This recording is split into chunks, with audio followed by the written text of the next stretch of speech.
Kita ada masalah kerja, banyakkan astaghfirullah. Masalah rumah tangga, banyakkan astaghfirullah.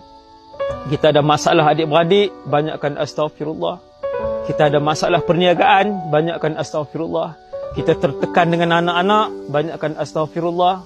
Kita tertekan dengan suami, dengan isteri, banyakkan astaghfirullah. Maka astaghfirullah ini membuka pintu rezeki, mengampunkan dosa yang telah lalu, menurunkan hujan, menyuburkan tanaman, meredakan hati yang kemurungan, dan astaghfirullah menenangkan kehidupan orang itu. Beramallah dengan raja zikir ini tuan-tuan, insya-Allah. Seperti mana Allah menjamin, Nabi menjamin, saya juga berkata dengan pasti insya-Allah, zikir ini akan mengeluarkan tuan-tuan daripada 1001 permasalahan yang sedang dan akan kita hadapi.